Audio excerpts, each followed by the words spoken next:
Hey buddies, welcome to Python for Dollars Advanced Series.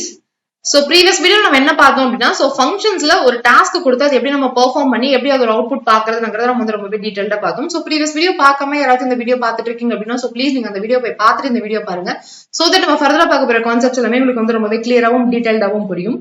Okay, இன்னைக்கு இந்த வீடியோல நம்ம என்ன பார்க்க போறோம் அப்படின்னா ஒரு டாஸ்க் பெர்ஃபார்ம் பண்ண போறோம். சோ அதை எதை வச்சு பண்ண போறோம் அப்படின்னா கிளாஸஸ், வேரியபிள்ஸ் அண்ட் ஆப்ஜெக்ட்ஸ் வச்சு தான் நம்ம பண்ண போறோம். சோ அதை எப்படி பண்றதுங்கிறத நம்ம பார்க்கலாம். ஓகே, ஜூபிட்டர் நோட்புக் ஓபன் பண்ணிக்கலாம். இந்த கோட் ஸ்னிப்பெட் உங்களுக்கு நல்லாவே ஞாபகம் இருக்கும்னு நினைக்கிறேன். பிகாஸ் நம்ம ப்ரீவியஸ் கோட் நம்ம பார்த்தோம் இல்லையா, சோ அந்த கோட் ஸ்னிப்பெட்டோட அவுட்புட் தான் இது. சோ இந்த இடத்துல என்ன பண்ணிருக்கேன் அப்படின்னா ஒரு பர்சனோட நேம், ஏஜ் அண்ட் ஜெண்டர் நான் பிரிண்ட் பண்ணிருக்கேன். சோ அதே மாதிரி இன்னொரு பர்சனோட நேம், ஏஜ், ஜெண்டர் நான் பிரிண்ட் பண்ணிருக்கேன். அதுக்கு என்ன கான்செப்ட் யூஸ் பண்ணிருக்கேன் அப்படின்னு பாத்தீங்கன்னா கிளாஸ் கான்செப்ட் குள்ள நான் ரெண்டு ஃபங்க்ஷன்ஸ் கொடுத்துட்டு அதுக்கு ரெண்டு ஆப்ஜெக்ட் கிரியேட் பண்ணிட்டு ரெண்டு வெவ்வேறு வேரியபிள்ஸ் நான் பாஸ் பண்ணி நான் பிரிண்ட் பண்ணிருக்கேன். சோ இன்னைக்கு நாம இந்த அவுட்புட் தான் நான் எடுத்துட்டு வர போறோம். ஆனா இந்த ஃபங்க்ஷன்ஸ்ங்கிற கான்செப்ட் இல்லாம வெறும் கிளாஸஸ் அண்ட் ஆப்ஜெக்ட்ஸ் மட்டும் வச்சு எப்படி எடுத்துட்டு வருது அப்படின்னு தான் நான் பார்க்க போறோம். சோ அது எப்படி நம்ம எடுத்துட்டு வருதுங்கிறத நம்ம இப்ப பார்க்கலாம். ஓகே, அதுக்கான கோட் எழுதியாச்சு. சோ கோட் எழுதி நான் ரன் பண்றேன். சோ ரன் பண்ணும்போது பாத்தீங்கன்னா எனக்கு அதே மாதிரி தான் அவுட்புட் வந்திருக்கு. சோ என்னோட name is Shakthi, age 10, gender male. So அடுத்த நேம் ஜீவா 30 மேல் அப்படின்னு நான் கொடுத்திருக்கேன். சோ ப்ரீவியஸா நம்மளுக்கு என்ன அவுட்புட் வந்ததோ சோ அதே மாதிரி தான் நம்மளுக்கு இந்த இடத்துல அவுட்புட் வந்திருக்கு. சோ ஆனா இந்த இடத்துல நம்ம கொடுத்திருக்கிற கான்செப்ட் வேற. சோ அது என்னங்கறத நாம பார்க்க போறோம். சோ ப்ரீவியஸ் வீடியோ நம்ம பார்த்த கான்செப்ட் எப்படி கிளாஸஸ் அண்ட் ஆப்ஜெக்ட்ஸ் குள்ள நம்ம மெத்தட்ஸ் வச்சு இந்த அவுட்புட் எடுத்துட்டு வருதுன்னு பார்த்தோம். சோ இன்னைக்கு எப்படி இந்த ஆப்ஜெக்ட்ஸ் மட்டும் வச்சு இந்த மாதிரி மெத்தட்ஸ் இல்லாம எப்படி எடுத்துட்டு வருதுங்கிறத நாம பார்க்க போறோம். சோ ஒரு கிளாஸ் நான் கிரியேட் பண்ணிருக்கேன். கிளாஸோட நேம் பர்சன். சோ 3 வேரியபிள் நான் அதுக்குள்ள கிரியேட் பண்ணிருக்கேன். மூணுமே குளோபல் வேரியபிள் தான். சோ ஒன்னு நேம், இன்னொன்னு ஏஜ், இன்னொன்னு ஜெண்டர். சோ 3 வேரியபிள் நான் கிரியேட் பண்ணிடுறேன். கிரியேட் பண்ணதுக்கு அப்புறம் என்ன சொல்றேன் அப்படின்னு பாத்தீங்கன்னா இந்த பர்சனுக்கு நான் ஒரு ஆப்ஜெக்ட் கிரியேட் பண்றேன். அந்த ஆப்ஜெக்ட் என்ன அப்படின்னு பாத்தீங்கன்னா person 1 அப்படின்ட்டு நான் ஒரு ஆப்ஜெக்ட் கிரியேட் பண்றேன். எதுக்கு கிரியேட் பண்றேன்னு பாத்தீங்கன்னா இந்த பர்சன்ங்கிற கிளாஸ்க்கு நான் கிரியேட் பண்றேன். இப்போ இந்த person 1ங்கிற இந்த ஆப்ஜெக்ட் வச்சு உள்ள இருக்க வேரியபிளுக்கு நான் வேல்யூ அசைன் பண்றேன். சோ person 1.name அப்படின்னா person 1 இங்க இருக்கு, நேம் இந்த இருக்கு. சோ இந்த நேம் நான் என்ன நேம் தரேன் அப்படின்னு பாத்தீங்கன்னா சக்தி அப்படின்னு நான் இந்த இடத்துல அந்த வேரியபிளுக்கு நான் நேம் வேல்யூ தரேன். சோ அதுக்கப்புறம் person 1ஓட ஏஜ்க்கு 10 அப்படின்னு நான் தரேன். person 1 இங்க இருக்கு, ஏஜ் இங்க இருக்கு. இந்த ஏஜ்க்கு நான் என்ன வேல்யூ தரேன்னு பாத்தீங்கன்னா 10 தரேன். அதுக்கப்புறம் person 1ல இருக்க ஜெண்டருக்கு மேல்ங்கிற வேல்யூ நான் தரேன். சோ இப்போ இந்த இடத்துல வேல்யூ இந்த ஆப்ஜெக்ட வச்சு இங்க உள்ள இருக்கிற வேரியபிள்ஸ்க்கு நம்ம வேல்யூ அசைன் பண்ணியாச்சு. சோ அடுத்து என்ன பண்றேன் அப்படின்னு பாத்தீங்கன்னா person 2 is equals to person அப்படின்னு சொல்றேன். சோ இந்த பர்சன்ங்கிறதுக்கே நான் இன்னொரு ஆப்ஜெக்ட் நான் கிரியேட் பண்றேன். சோ என்னோட ஆப்ஜெக்ட் என்ன அப்படின்னு பாத்தீங்கன்னா person 2 அப்படின்ற ஒரு ஆப்ஜெக்ட் கிரியேட் பண்றேன். சோ இது எதுக்காக கிரியேட் பண்றேன்னு பாத்தீங்கன்னா இதுவும் இதே கிளாஸ்க்காக தான் நான் கிரியேட் பண்றேன். சோ கிரியேட் பண்ணிட்டு உள்ள நான் என்ன சொல்றேன்னு பாத்தீங்கன்னா சோ அதே மாதிரி வேல்யூஸ் நான் தரேன். person 2 ஓட நேம் ஜீவா அப்படின்னு நான் சொல்றேன். சோ person 2 ஓட நேம் நான் என்ன தரேன்னு பாத்தீங்கன்னா அவங்களோட நேம் ஜீவா அப்படின்னு நான் தரேன். சோ அதுக்கப்புறம் person 2 ஓட ஏஜ் 30. சோ அந்த 13 நான் தரேன். person 2 ஓட ஜெண்டர் மேல். சோ அத மேல் அப்படின்னு நான் இந்த இடத்துல கொடுத்துடுறேன். சோ அதுக்கப்புறம் என்ன சொல்றேன்னு பாத்தீங்கன்னா என்னோட பிரிண்ட் ஸ்டேட்மெண்ட்ல மை நேம் இஸ் அப்படின்னு பிரிண்ட் பண்ணிட்டு person 1ஓட நேம் நான் பிரிண்ட் பண்ண சொல்றேன். அதாவது person 1 இங்க இருக்காங்க. சோ person 1ஓட நேம். சோ person 1ஓட நேம் நமக்கு சக்தி இருக்கு. அந்த சக்தி நம்மளுக்கு இந்த இடத்துல பிரிண்ட் பண்ணிருக்கு. சோ அதே மாதிரி person 1ஓட ஏஜ் பிரிண்ட் பண்ண சொல்றேன். சோ person 1ஓட ஏஜ்ல நம்மளுக்கு 10 இருக்கு. சோ அந்த 10 நம்மளுக்கு இந்த இடத்துல பிரிண்ட் பண்ணிருக்கு. அதுக்கப்புறம் person 1ஓட ஜெண்டர் நான் இந்த இடத்துல பிரிண்ட் பண்ண சொல்றேன். சோ பிரிண்ட் பண்ண சொல்லும்போது மேல் நம்மளுக்கு இந்த இடத்துல பிரிண்ட் பண்ணிருக்கு. சோ அதே மாதிரி தான் person 2 ஓட நேம் பிரிண்ட் பண்ண சொல்லும்போது person 2 இங்க இருக்கு. சோ இந்த ஆப்ஜெக்ட் வச்சு இந்த நேமுக்கு நம்ம என்ன வேல்யூ கொடுத்தோம் அப்படின்னா ஜீவான்னு கொடுத்தோம். நம்மளுக்கு அடுத்து பாத்தீங்கன்னா இந்த இடத்துல நம்மளுக்கு ஜீவான்னு இருக்கும். சோ இந்த இடத்துல பாத்தீங்கன்னா நம்மளுக்கு நேம் ஜீவன் வந்திருக்கு. சோ person 2 ஓட ஏஜ் பிரிண்ட் பண்ண சொல்லும்போது person 2 ஓட ஏஜ் 30. சோ அந்த 30 நம்மளுக்கு இந்த இடத்துல பிரிண்ட் பண்ணிருக்கு. person 2 ஓட ஜெண்டர் நம்ம என்ன சொல்லிருக்கோம் பாத்தீங்கன்னா மேல்னு சொல்லிருக்கோம். சோ அந்த மேல நம்மளுக்கு இந்த இடத்துல பிரிண்ட் பண்ணிருக்கு. சோ இந்த மாதிரி தான் நம்ம வெறும் கிளாஸ் அதுக்கப்புறமேட்டு ஆப்ஜெக்ட் வச்சு வேரியபிள்ஸ் கிரியேட் பண்ணி அதுக்கு இந்த மாதிரி டிஃப்ரெண்ட் வேல்யூஸ் அசைன் பண்ணி கூட நாம் இந்த மாதிரி இந்த இடத்துல நாம பிரிண்ட் பண்ணிக்கலாம். சோ இந்த இடத்துல கோட் ரொம்ப லென்த்தியா இருக்கு அப்படின்னு நினைச்சீங்கன்னா சோ இந்த மாதிரி பிரிண்ட் ஸ்டேட்மெண்ட்ஸ் மாடிஃபை பண்ணீங்கன்னா கூட உங்களுக்கு வேற மாதிரி அவுட்புட் வரும். சோ இதே கூட காப்பி பண்ணி நான் என்ன பண்றேன் அப்படின்னா வேற செல்ல நான் பேஸ்ட் பண்றேன். சோ இந்த செல்ல பேஸ்ட் பண்ணிட்டு நான் என்ன பண்றேன்னு பாத்தீங்கன்னா வெறும் இந்த ஸ்டேட்மெண்ட் மட்டும் நான் இந்த இடத்துல மாத்துறேன். சோ அந்த பிரிண்ட் ஸ்டேட்மெண்ட் எடுத்துட்டு இந்த மாதிரி ஒரு பிரிண்ட் ஸ்டேட்மெண்ட் கொடுத்துட்டு நான் ரன் பண்றேன். சோ இந்த ஸ்டேட்மெண்ட் எனக்கு என்ன வந்திருக்குன்னு பாத்தீங்கன்னா சக்தி இஸ் 10 years old male அப்படின்னு வந்திருக்கு. Jeeva is 30 years old and male அப்படின்னு வந்திருக்கு. சோ வெறும் இந்த இடத்துல நான் பிரிண்ட் ஸ்டேட்மெண்ட் மட்டும் தான் மாத்திருக்கேன். மத்தபடி கான்செப்ட் வைஸ் எதுவுமே மாறல. இந்த இடத்துல நான் எப்படி நான் அதை பிரிண்ட் பண்றேன்னு பாத்தீங்கன்னா, சோ இந்த பர்சன் ஒன்னோட நேம் பிரிண்ட் பண்ணிட்டு இஸ்னுங்கிறத கொடுக்கணும், பர்சன் ஒன்னோட ஏஜ் கொடுத்துட்டு இயர்ஸ் ஓல்டுன்னு கொடுக்கணும், அதுக்கப்புறம் பர்சன் ஒன்னோட ஜெண்டரை இந்த இடத்துல பிரிண்ட் பண்ண நான் வந்து இந்த இடத்துல சொல்லியிருக்கேன். சோ அதே மாதிரிதான் நான் வந்து பர்சன் 1க்கும் பர்சன் 2க்கும் நான் வந்து பிரிண்ட் ஸ்டேட்மெண்ட் கொடுத்திருக்கேன். சோ அதனாலதான் எனக்கு வந்து அவுட்புட் வந்து இந்த இடத்துல இந்த மாதிரி வந்திருக்கு. சோ இதே கூட நாம மெத்தட்ஸ் யூஸ் பண்ணி நம்மளால பண்ண முடியுமா, செல்ஃப்ங்கிற டிஃபால்ட் பாராமீட்டர் இல்லாம பண்ண முடியுமான்னு கேட்டீங்கன்னா கண்டிப்பா பண்ண முடியும். சோ எப்படி பண்றதுன்னு நம்ம வந்து பார்க்கலாம். ஓகே, அதுக்கான கோட் நான் வந்து எழுதியாச்சு. ஸோ எழுதி நான் என்ன பண்றேன் அப்படின்னு பாத்தீங்கன்னா ரன் பண்றேன். ஸோ ரன் பண்ணும்போது எனக்கு அதே மாதிரி அவுட்புட் வந்து வந்திருக்கு. ஸோ அவுட்புட் என்ன வந்திருக்குன்னு பாத்தீங்கன்னா my name is Shakthi, age வந்து 10, ஜெண்டர் வந்து மேல் அப்படின்னு வந்திருக்கு. ஸோ என்ன பண்றேன் அப்படின்னா கிளாஸ் ஒன்று கிரியேட் பண்ணிடுறேன்.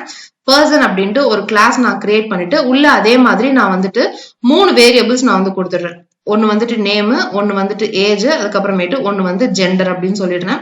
அதுக்கப்புறமேட்டு ஒரு மெத்தட் நான் வந்து எழுதிருக்கேன். சோ என்ன மெத்தட் எழுதிருக்கேன் அப்படின்னு பாத்தீங்கன்னா பிரிண்ட் டீடைல்ஸ். நம்ம முன்னாடி கோட்ல நம்ம பார்த்தோம் இல்லையா பிரிண்ட் டீடைல்ங்கிறது. சோ அந்த பிரிண்ட் டீடைல் நான் வந்து எழுதிருக்கேன். சோ அந்த பிரிண்ட் டீடைல்ஸ் நான் என்ன சொல்றேன்னு பாத்தீங்கன்னா அந்த 3த்தையுமே பிரிண்ட் பண்றதுக்கான ஸ்டேட்மெண்ட்ஸ் நான் வந்து சொல்லியிருக்கேன். அந்த நேம், அந்த ஏஜ், அந்த ஜெண்டர், சோ 3த்தையும் பிரிண்ட் பண்றதுக்காக நான் இந்த இடத்துல வந்து சொல்லியிருக்கேன். சோ இந்த இடத்துல என்ன சொல்லியிருக்கேன் அப்படின்னா ஃபர்ஸ்ட் அதுக்கப்புறமேட்டு நாம ஒரு ஆப்ஜெக்ட் வந்து கிரியேட் பண்றோம். அந்த பர்சனுக்கு C-ங்கிற ஆப்ஜெக்ட் வந்து கிரியேட் பண்றோம். சோ ப்ரீவியஸ் கோட்ல பார்த்த மாதிரி C.name அப்படின்னு நான் வந்து தரேன். அப்போ இந்த பர்சனுக்கு நான் கிரியேட் பண்ணிருக்க ஆப்ஜெக்ட் வந்துட்டு C. சோ இந்த C.nameல என்ன வேல்யூ இருக்கும் அப்படின்னு பாத்தீங்கன்னா சக்தி அப்படின்னு நான் வந்து வேல்யூ வந்து கொடுத்துடுறேன். சோ அதுக்கப்புறமேட்டு ஏஜ் வந்து 10 அப்படின்னு நான் வந்து தரேன். சோ ஏஜ் வந்து 10. சோ ஜெனரல் என்ன சொல்றேன் அப்படின்னா மேல் அப்படின்னு நான் வந்து சொல்றேன். சோ மேல் அப்படின்னு வந்து சொல்லியாச்சு.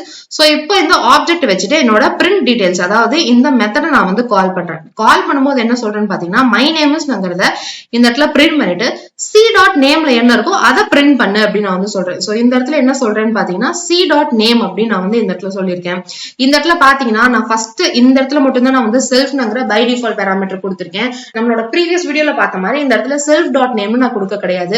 அதுக்கு பதிலா நான் வந்து C.name தான் சொல்லியிருக்கேன். ஏன் அப்படின்னா சோ இந்த இடத்துல செல்ஃப்ங்கிற ஒரு டிஃபால்ட் பாராமீட்டர் நம்ம போடும்போது நம்மளுக்கு என்ன பாயிண்ட் பண்ணணும்னு பாத்தீங்கன்னா இப்போ கிரியேட் பண்ணிருக்கேன் இந்த ஆப்ஜெக்ட் தான் நம்மளுக்கு வந்து பாயிண்ட் பண்ணும். சோ இப்போ C.name எடுக்க சொல்லி நான் வந்து இந்த இடத்துல சொல்றேன். சோ C.name அப்படின்னா சோ C.nameல என்ன இருக்குன்னு பாத்தீங்கன்னா சக்தின்னு இருக்கு. சோ அந்த சக்திங்கிறத எனக்கு வந்து இந்த இடத்துல பிரிண்ட் பண்ணிடும். சோ அடுத்து C.ageன்னு சொல்லியிருக்கேன். சோ செல்ஃப்ங்கிற பாராமீட்டர் மூலமா நாம இந்த ஆப்ஜெக்ட் நம்மளுக்கு வந்து ரெஃபர் பண்ணுது. சோ இந்த ஆப்ஜெக்ட் மூலமா ஏஜ்ல இருக்கக்கூடிய 10 நம்மளுக்கு இந்த இடத்துல பிரிண்ட் பண்ணிடு. சோ C.genderன்னு இருக்கும்போது Cல இருக்கக்கூடிய இந்த ஜெண்டர் நம்மளுக்கு வந்து இந்த இடத்துல பிரிண்ட் பண்ணுது.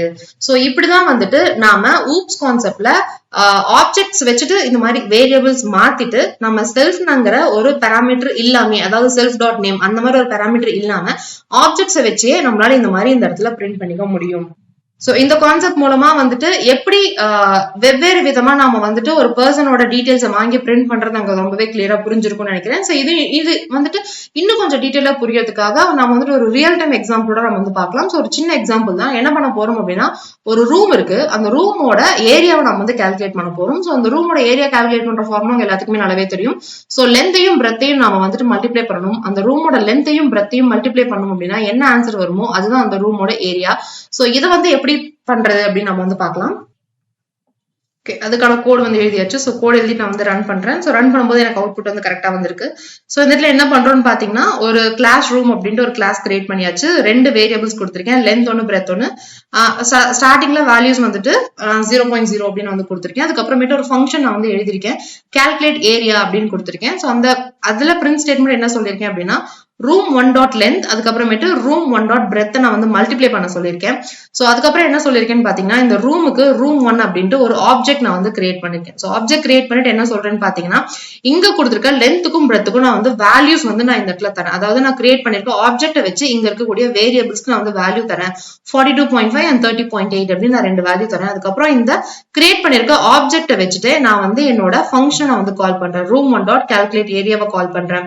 சோ கால் பண்ணும்போது room 1.lengthல என்ன வேல்யூ இருக்கோ அது வந்து நம்மளுக்கு இந்த இடத்துல போகும். சோ 42.5 இங்க போகும். அதுக்கப்புறம் 30.8 வந்து நம்மளுக்கு இந்த இடத்துல போகும். சோ ரெண்டுத்துமே நம்மளுக்கு வந்து மல்டிப்ளை பண்ணும்போது நம்மளுக்கு 1309.0 வரும். சோ அதை வந்து ஏரியா ஆஃப் தி ரூம் அப்படின்னு சொல்லிட்டு அந்த இடத்துல நம்மளுக்கு இந்த இடத்துல அவுட்புட் நம்மளுக்கு வந்து பிரிண்ட் பண்ணிருக்கு. இதுவே உங்க எல்லாத்துக்கும் டவுட் வரலாம். சோ இந்த லென்த் அண்ட் பிரெத் வந்துட்டு குளோபல் வேரியபிளா தான் தரணுமா? சோ இது வந்து இந்த மெத்தடுக்கு உள்ளே தரக்கூடாதா அப்படின்னு கேட்டீங்கன்னா அப்படியும் தரலாம். நீங்க அப்படி கொடுத்தீங்கனாலும் உங்களுக்கு வந்து ப்ரோக்ராம் கரெக்டா தான் ரன் ஆகும். சோ இப்போ என்ன பண்றேன்னு பாத்தீங்கன்னா சோ இந்த லென்த்தையும் பிரெத்தையும் நான் வந்து எடுத்துட்டு இந்த இடத்துல மெத்தடுக்குள்ள நான் வந்து கொடுத்துடுறேன். சோ இன்டென்டேஷன் இந்த இடத்துல நான் வந்துருக்கு. சோ இதை வந்து நான் ஊத்திடலாம். சோ இப்போ என்னோட கோடை நான் வந்துட்டு ரன் பண்றேன். சோ இப்போ ரன் பண்ணும்போது பாத்தீங்கன்னாலும் எனக்கு வந்து அவுட்புட் வந்து கரெக்டா தான் வரும். சோ இதே கூட நான் வந்துட்டு இன்னும் கொஞ்சம் மாடிஃபை பண்றேன். சோ எப்படி மாடிஃபை பண்றேன்னு பாத்தீங்கன்னா, நம்ம முன்னாடி பார்த்த மாதிரி நம்மளோட செல்ஃப்ங்கிற வேல்யூ வச்சு நான் வந்து யூஸ் பண்றேன். சோ செல்ஃப் டாட் லென்த் அப்படின்னு நான் இந்த இடத்துல கொடுத்துடுறேன். சோ அதுக்கப்புறம் இந்த இடத்துல என்ன சொல்றேன்னு பாத்தீங்கன்னா செல்ஃப் டாட் பிரெத் அப்படின்னு கொடுத்துடுறேன். சோ இப்போ என்னோட கோட நான் வந்து ரன் பண்றேன். சோ இப்போ என்னோட கோட ரன் பண்ணும்போதுமே எனக்கு வந்து அவுட்புட் வந்து கரெக்டா தான் வந்திருக்கு. சோ இப்போ இந்த இடத்துல உங்களுக்கு டவுட் வரலாம். சோ எப்படி நம்ம செல்ஃப் டாட் லென்த்னு கொடுத்தாலும் நம்மளுக்கு வந்து ரன் ஆகுது. சோ ரூம் 1 டாட் லென்த் அப்படின்னு கொடுத்தாலுமே நம்மளுக்கு வந்து ரன் ஆகுது எப்படி அப்படின்னு டவுட் வந்து வரலாம். சோ கான்செப்ட் என்னன்னு பாத்தீங்கன்னா, சோ அதே மாதிரி தான் கிளாஸ் வந்து கிரியேட் பண்றோம். சோ ஃபங்க்ஷன் நம்ம வந்துட்டு டிஃபைன் பண்றோம். அதே மாதிரி ஆப்ஜெக்ட் கிரியேட் பண்றோம். சோ இந்த ஆப்ஜெக்ட் வச்சு நம்ம வந்து இந்த இடத்துல லென்த்தோட வேல்யூவை நம்ம வந்து இந்த இடத்துல டிஃபைன் பண்றோம். சோ 42.5. சோ இந்த இடத்துல நாம லென்த்ங்கிற வேரியபிளோட வேல்யூவை தான் நாம வந்து மாத்துறோம். சோ இந்த இடத்துல 0ங்கிறத எடுத்துட்டு நம்மளுக்கு வந்து 42.5 அப்படின்னு நம்மளுக்கு வந்து இந்த இடத்துல இருக்கும். சோ அதுக்கப்புறம் ரூம் 1 டாட் பிரெத் அப்படின்னு கொடுக்கும்போது இந்த இடத்துல 30.8 அப்படின்னு நம்மளுக்கு வந்து இருக்கும். சோ செல்ஃப் டாட் லென்த்னு கொடுக்கும்போது இந்த செல்ஃபை வச்சு இங்க லென்த்னு இருக்கக்கூடிய வேல்யூவை எடுக்கும். சோ இந்த இடத்துல 42.5ஐயும் அதுக்கப்புறம் 30.8ஐயும் நம்மளுக்கு மல்டிப்ளை பண்ணி இந்த இடத்துல அவுட்புட் வந்து வந்திருக்கு. சோ இந்த இடத்துல நீங்க செல்ஃப்னு கொடுத்தீங்க அப்படின்னாலுமே உங்களுக்கு வந்து இந்த இடத்துல கரெக்டா ரன் ஆகும். சோ இன்னைக்கு நம்ம பார்த்த கான்செப்ட் மூலமா எப்படி ஆப்ஜெக்ட்ஸ் வச்சுட்டு வேரியபிள்ஸ்க்கு வேல்யூஸ் தருது, அதை எப்படி பிரிண்ட் பண்றதுங்கிறத நம்ம வந்து பார்த்தோம். சோ அதுக்கப்புறமேட்டு சோ செல்ஃப் டாட் வேரியபிள் நேம்ங்கிறது இல்லாம object name dot variable name நம்ம கொடுத்தாலுமே நம்மளுக்கு வந்து எப்படி அவுட்புட் வரும்ங்கிறத நம்ம வந்து பார்த்தோம். சோ அதுக்கப்புறமேட்டு எப்படி ஒரு ரூம் ஓட ஏரியாவை கால்குலேட் பண்றதுங்கிறது 2-3 வேரியஸ் கோட்ல நம்ம வந்து பார்த்தோம். சோ இன்னைக்கு பார்த்த கான்செப்ட்ஸ் எல்லாமே ரொம்பவே கிளியரா புரிஞ்சிருக்கும் நான் வந்து நினைக்கிறேன். சோ ஓவராலா இன்னைக்கு வீடியோல இருந்து எப்படி நம்ம வேற விதமா கூட நம்ம வந்துட்டு இந்த ப்ரோக்ராமை நம்ம ரன் பண்றதுங்கிறது ரொம்பவே கிளியரா தெரிஞ்சிருக்கும் நான் வந்து நினைக்கிறேன். Happy learning. பை.